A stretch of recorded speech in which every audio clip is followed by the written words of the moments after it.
नमस्कार दोस्तों, एडुटाइम money India की एक और इन्फॉर्मेटिव वीडियो में आपका स्वागत है। आज के वीडियो में हम लोग बात करने वाले हैं सीनियर सिटीजन्स को सबसे ज्यादा इंटरेस्ट रेट ऑफर करने वाली गवर्नमेंट स्कीम के बारे में। इस स्कीम को जाना जाता है सीनियर सिटीजन सेविंग स्कीम के नाम से। तो सीनियर सिटीजन सेविंग स्कीम के बारे में हर एस्पेक्ट हम इस वीडियो में कवर करने वाले हैं। तो देर ना करते हुए चलिए डायरेक्टली जंप करते हैं हमारे वीडियो पर।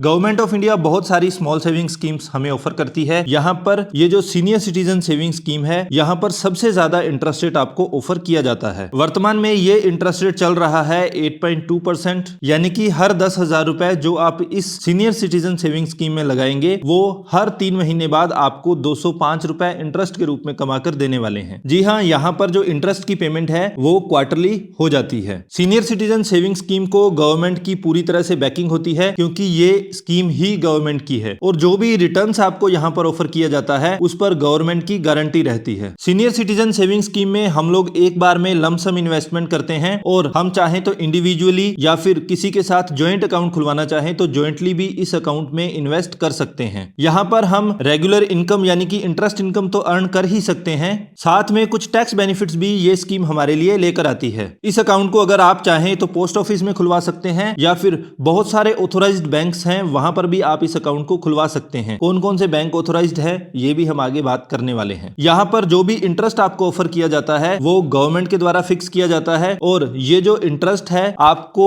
पे किया जाता है क्वार्टरली, यानी कि हर 3 महीने के बाद आपको इसकी पेमेंट कर दी जाती है। यहाँ इस स्कीम में इंटरेस्ट पेमेंट की डेट भी गवर्नमेंट ने फिक्स कर रखी है। यहाँ पर इंटरेस्ट आपको पे किया जाता है 1 अप्रैल को, 1 जुलाई को, 1 अक्टूबर को और 1 जनवरी को। पिछले 3 महीनों का जो भी इंटरेस्ट होता है वो आपको यहाँ पर इन डेट्स में पे कर दिया जाता है। लेकिन यहाँ पर ध्यान रखने वाली बात यह है, सपोज मैंने मई में एक अकाउंट खुलवाया तो उस फाइनेंशियल ईयर में हमें यहाँ पर अगली इंटरेस्ट पेमेंट मिलने वाली है 1 जुलाई में, तो ये मई के जो दिन थे उसका इंटरेस्ट और जून के जो भी दिन बचे हैं उसका इंटरेस्ट, तो इंटरेस्ट आपको पर डे के हिसाब से कैलकुलेट किया जाएगा और 1 जुलाई को ही उसकी पेमेंट कर दी जाएगी। जब हम सीनियर सिटीजन सेविंग स्कीम में इन्वेस्ट करते हैं तो हमारा पैसा किस तरीके से इन्वेस्ट होता है। अगर हम लोग 1 लाख रुपए तक पैसा जमा करवाना चाहते हैं तो यहाँ पर छूट दी गई है कि 1 लाख रुपए से कम का जो भी अमाउंट आप इस स्कीम में डाल रहे हैं वो आप कैश की फॉर्म में डाल सकते हैं। लेकिन अगर आपकी अमाउंट इन्वेस्टमेंट वाली 1 लाख रुपए से ज्यादा है तो उस केस में आपको ट्रांसफर पेमेंट ही करनी पड़ेगी। आप चेक के माध्यम से ट्रांसफर कर सकते हैं। सीनियर सिटीजन सेविंग स्कीम में इन्वेस्टमेंट पीरियड थोड़ा लंबा रहता है। यहाँ पर इस स्कीम में आपका इन्वेस्टमेंट किया जाता है 5 साल के लिए। हालांकि इसको अगर हम पीपीएफ से कंपेयर करें तो उससे काफी कम है। पीपीएफ में आप इनिशियली 15 सालों के लिए इन्वेस्टमेंट करते हैं, यहाँ पर सीनियर सिटीजन सेविंग स्कीम में सिर्फ 5 साल तक इन्वेस्टमेंट किया जाता है। हालांकि आपने अगर एक बार 5 साल के लिए इन्वेस्ट कर दिया और जैसे ही आपके 5 साल पूरे होते हैं उसके बाद इस अकाउंट को और 3 साल के लिए एक्सटेंड किया जा सकता है, यानी कि आप पूरे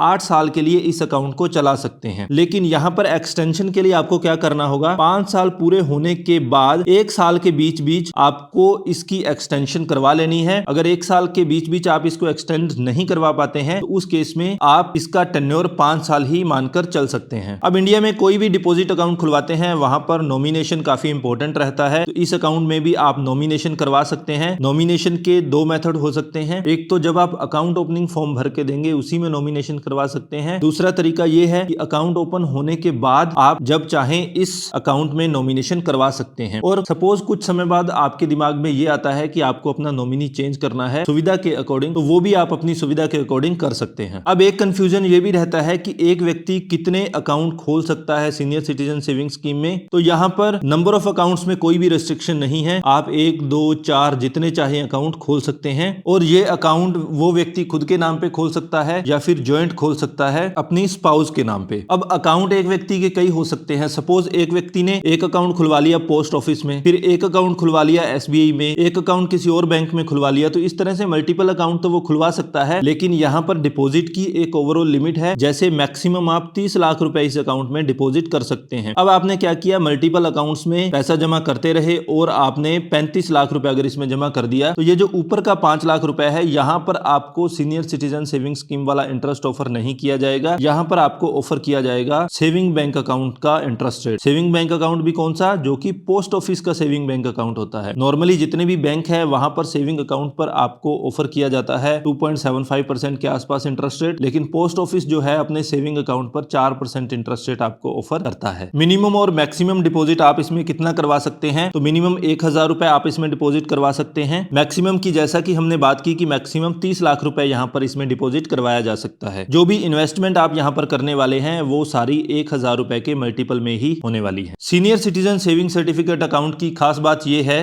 कि इस अकाउंट को आप अपने अकॉर्डिंग कहीं भी ट्रांसफर कर सकते हैं। नॉर्मल डिपॉजिट अकाउंट में क्या होता है कि आप सेम बैंक में एक ब्रांच से दूसरे ब्रांच में अपने अकाउंट को ट्रांसफर कर सकते हैं, लेकिन यहाँ पर इसमें क्या ऑफर आपको किया जा रहा है। आप मान लीजिए पोस्ट ऑफिस में आपने अकाउंट खुलवाया और पोस्ट ऑफिस की सर्विसेज से आप सेटिस्फाई नहीं हो पा रहे हैं, तो आप चाहें तो इस अकाउंट को डायरेक्टली ट्रांसफर कर सकते हैं एसबीआई में। एसबीआई से सेटिस्फाई नहीं है, किसी और पब्लिक सेक्टर बैंक में आप इसको ट्रांसफर करना चाहें तो कर सकते हैं। तो पॉइंट ये है कि ये अकाउंट एक बैंक से दूसरे बैंक में, पोस्ट ऑफिस से बैंक में फ्रीली ट्रांसफरेबल है। कुछ कंडीशंस में ये भी हो सकता है कि किसी वजह से आपको इसका प्री मैच्योर क्लोजर लेना पड़े। प्री मैच्योर क्लोजर जैसे कि आपने एफडी की टर्म्स में सुन रखा होगा कि एफडी तोड़ देते हैं, ठीक उसी तरह की लैंग्वेज आप यहाँ यूज कर सकते हैं। यानी कि समय से पहले अगर आप इसका पैसा निकालने की कोशिश करेंगे तो वहां पर यह सुविधा आपको दी गई है, आप ऐसा कर सकते हैं, जब चाहे कर सकते हैं। लेकिन कुछ शर्तें हैं। मान लीजिए इस अकाउंट को आपने बंद कर दिया खोलने के 1 साल के अंदर अंदर, तो यहां पर क्या होगा, 1 साल में जो भी इंटरेस्ट इनकम आपने अर्न की गई है वो आपसे वापस ले ली जाएगी। यानी कि 1 साल के अंदर अंदर अगर आप अकाउंट क्लोज करवाते हैं तो आपको कोई इंटरेस्ट पे नहीं किया जाएगा। यहां पर इसको समझने के लिए एक सिंपल एग्जांपल लेके चलते हैं। सपोज मैंने 10,000 रुपए इसमें इन्वेस्ट किया और मैंने यहां पर इसको इन्वेस्ट किया लगभग जून के आसपास, तो लगभग 600 या 700 रुपए मैं उस फाइनेंशियल ईयर में इंटरेस्ट का अर्न करने वाला हूं। तो मार्च तक का इंटरेस्ट मैंने लगभग 600-700 रुपए यहां से ले लिया और अप्रैल में मैं अगले साल पहुंच चुका हूं कि मेरे को इस अकाउंट को बंद करना है। लेकिन सिचुएशन क्या है कि जून जुलाई के आसपास मैंने अकाउंट खुलवाया है, तो मेरे अकाउंट को 1 साल पूरा नहीं हुआ है। अब बैंक या पोस्ट ऑफिस क्या करेगा, इस 600-700 रुपए को वापस रिकवर करेगा। रिकवर कहां से करेगा, इस अमाउंट से रिकवर किया जाएगा। तो इस 1000 में से मान लीजिए मेरे को 600 रुपए मिला था, वो 600 रुपए मेरे से रिकवर कर लिया जाएगा और जो बचा हुआ 9400 रुपए है, 9400 रुपीज, ये मेरे को पे कर दिए जाएंगे। तो 1 साल से पहले अगर आप अकाउंट को बंद करवाते हैं तो कोई भी इंटरेस्ट पेमेंट आपको नहीं की जाएगी। अगर कर दी गई है तो वो वापस रिकवर कर ली जाएगी। फिर दूसरी कंडीशन आती है कि आप इस अकाउंट को बंद करते हैं अकाउंट खोलने के 1 साल के बाद और 2 साल से पहले, तो यहां पर आपसे पेनल्टी ली जाती है 1.5%। अब दूसरी सिचुएशन ये है कि 1 साल के बाद अगर मैं इस अकाउंट को बंद करता हूं तो 1 साल से लेकर 2 साल के बीच में अगर मैं इस अकाउंट को बंद करता हूं तो यहां पर आपको एक हैवी पेनल्टी देनी पड़ सकती है। पेनल्टी क्या रहने वाली है, पेनल्टी यहां पर रहेगी 1.5%। सेम पुराना एग्जांपल लेकर चलते हैं। मैंने 10,000 रुपए की एक इन्वेस्टमेंट की इस स्कीम में और यहां पर जो भी इंटरेस्ट मैंने अर्न करता रहा। 1 साल के बाद मैं पहुंचता हूं कि भाई मेरे को इस अकाउंट का विड्रॉल चाहिए, मेरे को अर्जेंट पैसे की आवश्यकता है। तो पोस्ट ऑफिस क्या करेगा, इसका 1.5% काट लेगा। 1.5% मतलब लगभग 150 रुपए ये यहां पर मेरा काट लेगा और बचा हुआ पैसा मेरे को वापस दे दिया जाएगा। यही विड्रॉल अगर मैं लेता हूं 2 साल के बाद और 5 साल से पहले, तो उस केस में मेरे लिए ये पेनल्टी रहने वाली है 1%। अगला इंपॉर्टेंट क्वेश्चन यहां पर यह है कि इस अकाउंट में कौन कौन लोग इन्वेस्ट कर सकते हैं। तो पहली कंडीशन, अगर किसी व्यक्ति की एज 60 साल से ज्यादा है तो वो इसमें इन्वेस्ट कर सकता है। अब अगर एज 60 साल से कम है तो उस केस में भी कुछ कंडीशंस रखी गई हैं। कोई सिविलियन एम्प्लॉय रिटायर होता है और उसकी एज 55 साल से ज्यादा है तो उसको जो भी रिटायरमेंट बेनिफिट्स मिलने वाले हैं उसको 1 महीने के अंदर अंदर इस स्कीम में इन्वेस्ट किया जा सकता है। तो रिटायरमेंट बेनिफिट्स जो भी मिलने वाले हैं उसको 1 महीने के अंदर अंदर आप सीनियर सिटीजन सेविंग स्कीम में इन्वेस्ट कर सकते हैं और ये जो एनहांस्ड इंटरेस्ट है ये यहां से कमा सकते हैं। अब सिविलियन एम्प्लॉय के केस में 55 साल थी एज, लेकिन यहीं पर अगर कोई डिफेंस एम्प्लॉय होता तो ये एज हो जाती 50 साल। तो कोई डिफेंस एम्प्लॉय अगर रिटायर होता है तो 50 साल से ऊपर उसकी एज अगर है तो वो अपने रिटायरमेंट बेनिफिट्स को रिटायर होने के 1 महीने के अंदर अंदर सीनियर सिटीजन सेविंग स्कीम में इन्वेस्ट कर सकता है। यहां पर एक इंपॉर्टेंट रेस्ट्रिक्शन ये भी है कि कोई भी एनआरआई इसमें इन्वेस्ट नहीं कर सकता और एचयूएफ, ये दोनों इसमें इन्वेस्ट नहीं कर सकते हैं। इंटरेस्ट रेट जैसा कि हमने शुरू में भी बात की थी, यहां पर interest rate government of India के द्वारा डिसाइड किए जाते हैं। हर 3 महीने बाद इस इंटरेस्ट रेट्स को रिव्यू किया जाता है और ये सब्जेक्ट टू चेंज होते हैं। हालांकि बहुत लंबे पीरियड से ये इंटरेस्ट रेट अभी 8.2% ही चल रहे हैं और मोस्ट प्रोबेबली आगे भी इसी के आसपास इंटरेस्ट रेट रहने वाला है। इंटरेस्ट की पेमेंट जो है ये आपको क्वार्टरली होती है। हर 3 महीने में आप जो भी इंटरेस्ट अर्न करेंगे वो आपको पे कर दिया जाता है। कौन कौन से बैंक इस स्कीम को ऑफर कर रहे हैं, तो इंडिया में ऑपरेट करने वाले लगभग सारे पब्लिक सेक्टर बैंक जो हैं इस अकाउंट को खोल सकते हैं और बहुत सारे प्राइवेट बैंक्स भी इस सुविधा का लाभ आपको दे रहे हैं। हालांकि मेरी रिकमेंडेशन यही रहेगी कि आप इस अकाउंट को या तो स्टेट बैंक ऑफ इंडिया में खुलवाएं या फिर पोस्ट पोस्ट ऑफिस में खुलवाएं। उससे होता क्या है कि मल्टीपल ब्रांचेस इसकी आपको आसपास पोस्ट ऑफिस और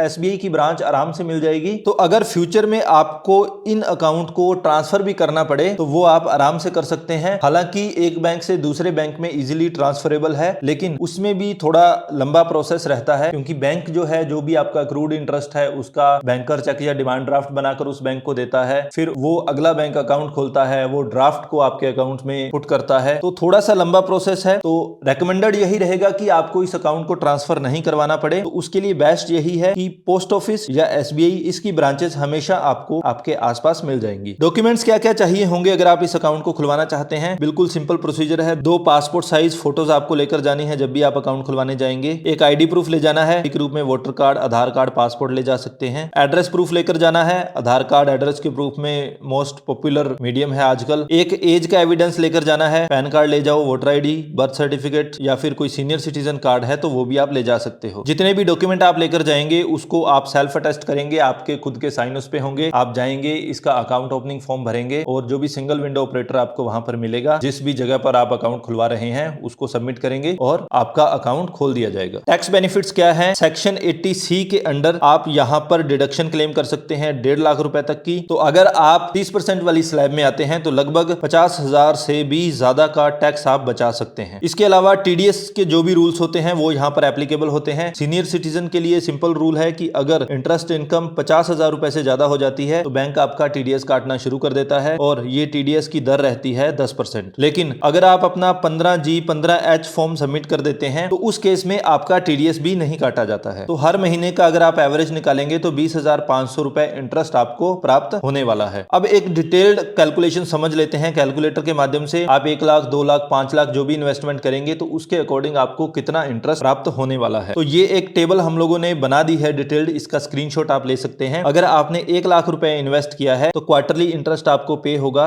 2,050 रुपए। मंथली में इसको आप कन्वर्ट करेंगे तो 683 रुपीज आपको प्राप्त होने वाले हैं। तो 1 साल का हो गया 8200 और 5 साल का जो इसका टेन्योर है उसमें आपको प्राप्त होने वाला है 41,000 इंटरेस्ट। यही अगर आप 3 लाख की इन्वेस्टमेंट करते हैं तो क्वार्टरली आपको मिलने वाला है 6,150 रुपए, 5 साल में 1,23,000। 5 लाख की इन्वेस्टमेंट करेंगे तो क्वार्टरली आपको मिलेगा 10,250। 10 लाख की इन्वेस्टमेंट पर क्वार्टरली मिलेगा 20,500। 15 लाख की इन्वेस्टमेंट पर 30,750। 20 लाख की इन्वेस्टमेंट पर 41,000। 25 लाख की इन्वेस्टमेंट पर 51,250। 30 लाख की इन्वेस्टमेंट पर आपको मिलने वाला है मैक्सिमम 61,500 रुपए। मंथली इनकम में आप डिवाइड करेंगे तो 20,500 रुपए आपको मंथली प्राप्त होंगे। पर ईयर आपको 2,46,000 रुपए इंटरेस्ट के रूप में प्राप्त होंगे और पूरे 5 साल का टेन्योर आप देखेंगे तो आपको पूरे 5 साल में 12,30,000 रुपए इंटरेस्ट के रूप में प्राप्त होने वाले हैं। तो ये थी एक detailed video on senior citizen saving scheme. I hope आपके सारे डाउट इस वीडियो में क्लियर हो चुके होंगे। अभी भी आपकी कोई क्वेरी हो तो आप हमसे कमेंट बॉक्स में पूछ सकते हैं या डिस्क्रिप्शन बॉक्स में लिंक दिए गए हैं, उनका यूज करके आप हमसे डायरेक्टली कॉन्टेक्ट भी कर सकते हैं। अगर आपको हमारा वीडियो अच्छा लगा तो हमारे चैनल को सब्सक्राइब करना नहीं भूलें और अपने साथियों तक अधिकतम बेनिफिट पहुंचाने के लिए शेयर जरूर करें। अभी के लिए this is Pawandeep Singh signing off.